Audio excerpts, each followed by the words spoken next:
өткен тақырыбымыз не еді? Onda qanday Onda bölüklerді салыстыру үшін не істейміз? Салыстыру үшін birinchi butun bo'lishga birinchi butun bo'lishga solishtiramiz, ular nima bo'lishib qo'yamiz. Dұрыс айтасың. Олай болса балалар бірінші сабағымыз бастамай екіншіден мына практикалық жұмыс дайындап келдім. Бірінші қатардан Нұргелді мен Нұрислам Шалыш екеулерінің бір-бірлерінің бойларын өлшеп салыстырасыңдар. Кестесін бере қоямыз. Сөйтіп дәптерге жазамыз. Нұрислам Шалыш шыдан болма. Қанды шықты? Қараймыз. Нұрислам, немес сен қарайсың? 142 сантиметр, ал метр мөлшерінде дегені қанша болады? 140 ол сантиметр метр мөлшерінде деген кезде 1,140 болмаса 1,4. Енді келесі салыстыратын бойы ол Нұрисламның бойы. Нұрисламның бойы 1,141. Олай болса қазір екеулерің 1,141 дегеніміз ол метр бойынша, сантиметр бойынша 141 сантиметр шығып. Екеулердің орындарына отырып, топ бойынша екеуінің бойларыңды салыстырасыңдар. Келесі екінші қатарға кішігірім қаратын алып келдім. Математика кітаптарын алды. Мен супадан кітап алсаңдар істесеңіз. Супадан кітап алсаңдар. Қандай кітап? Біреуі математиканы алыңдар, біреуі көркем еңбек. Болмаса ағылшын. Тек жерге қояйын. Ал салыстырыңдар, жазып алыңдар. Бұл жерде граммен емес, килограммен өтпеу керек. Салыстырайық, үстіне қойып. Қанша шықты? Жұмыс жасаймыз топпен. 460. Бұл килограмма грамма. Грамм. Олай болса, килограммен алған жерде қанша болады?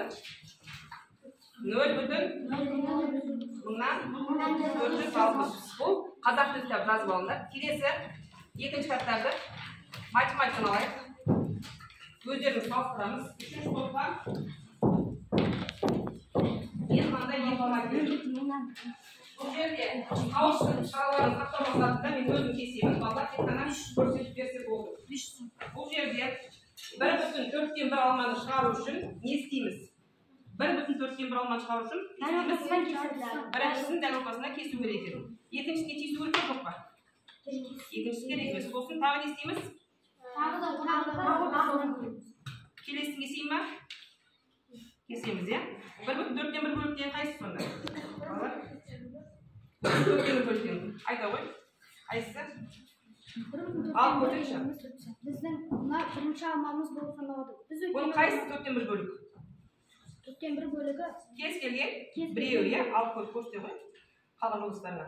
4-тен 1 бөліктен осы. Бұл 10 көшіп алған кезде қанша болады? 0,10-10-4 ба? 125 болады, е? Жарайды, балалар. Ортаға қатар дайынсыңдар ма? Салыстырдық па? Қай кітап ауыр екен? Математика кітап ауыр екен, не балалар? Енді бірінші қатарға қойылатын сұрақ, мысалға жаңа шыққан Нұрислам мен Нұргелді, е? Нұргелдінің бойы ұзындау сәл.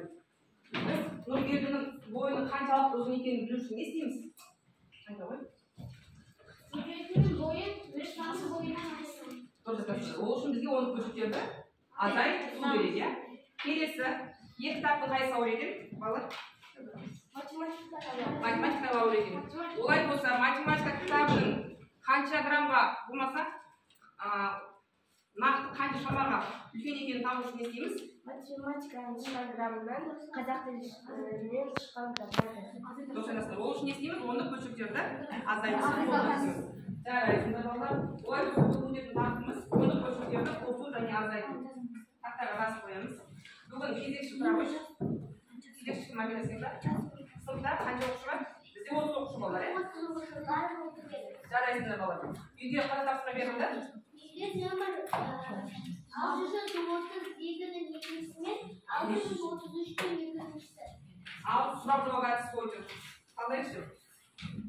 Біріншісі 4800 килограмм дегеніміз қанша екен? Аяна? Oturdan 1820 gram ya. Kelesi. Kelesi kaysi okuyorsunlar? Okuyor. Hanım bak. 1,77 kilogram. Dürüst. Kelesi. Hatta bir iki misal gaz koydum.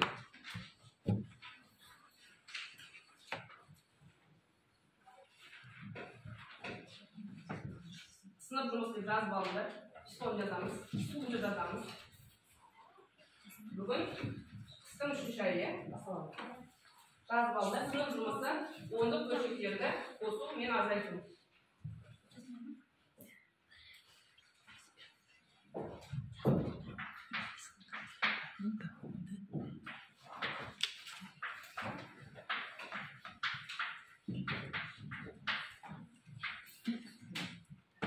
Gaz bolduklar. Allah olay olsa 1 minut katara hazırlanırız. Bir 2 10'luk bölçekli kosu için olur. Biz birinci 10'luk bölçekti. Yani birinci kosuluş жазып aldık. Odan keyin ikinci kosuluşta onun aslından bagan türünde жазып aldık. Bu yerde 10'luk bölçeklerin kosulu algoritmi yüzeye asады. Ол үшін ötürдің астына ötür tura келетін жерді бағанға жазып аламыз. Odan keyin ötürден кейінгі sıfırların санын салыстырамыз. Жоқ жердің бәріне 0 қойып шығамыз. Ары қарата ötürге назар аудармай кәдімгідей қосамыз. 1-ге 3 қосамыз. 3, 4, 14 bir oyda. 10 oyдағы мен 11. Bir oyda. Bir ұқсатып сан жоқ. Oyдағы мен 2. Енді қосындының мәніне де тұрып, сол жерге ötürді қойамыз. Келесі 4,62 азайтылған 3,1. Бұл жерде де балалар ötürдің астына ötür тура түсетіндей жазып алу керек. Одан кейін ötürден кейінгі бөлшек бөлігін сыйғыларын теңестіру керек. Жоқ жердің бәріне нөлмен толтырамыз. Ары қарай кеттік. 2'ні аламыз 0'ді, 2'ні бөлді. 6'ны аламыз 1'ді, 5. 4'ні аламыз 3'ті, 1'ді. Ötürдің астына ötür тура түсетіндей айырмаға да ötürді қоямыз. Олай болса, осы 2 мысал жазып ала қойыңдар. Бұның алгоритмі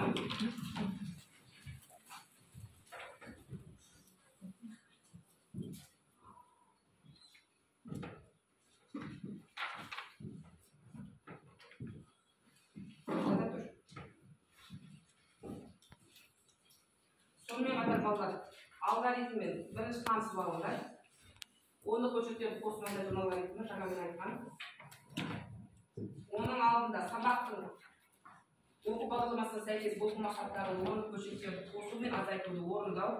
Осы оқу бағдарламасы оқу мақсатына шығатын сабақ мақсаты бізде оқушылар 10'luk бөлшектерді қосу мен азайтуға берілген есептерді шығара алады.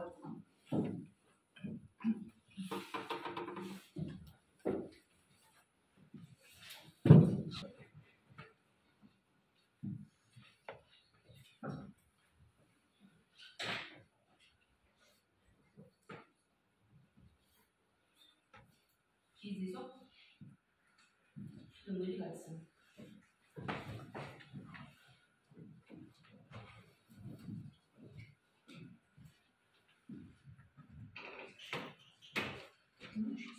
Қазір бос па? Аладайымыз ба?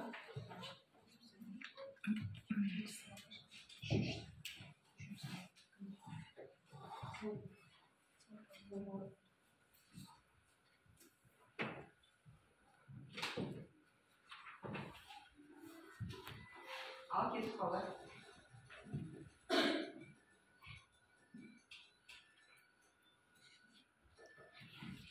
Қай сапа түсті? 10'luk бөлшектерді қалай қосамыз? Қай топ бірінші жауап береді екен?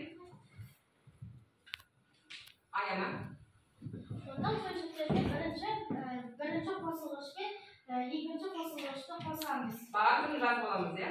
Бірақ не істейміз? Ötürдің астына ötürді дәл келетін етіп жазып аламыз. Шыққан қосындыға да ötürді туралап қойып аламыз, иә? Қалғандарымыз келісеміз ба? Келісеміз, иә? Жарайды, ол олай болса келесі сұрақ.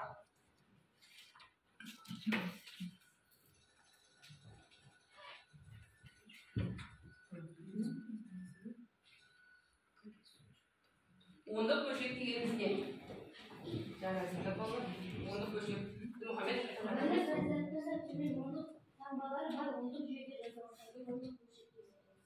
Dürüst ballar, Жарайсыңдар.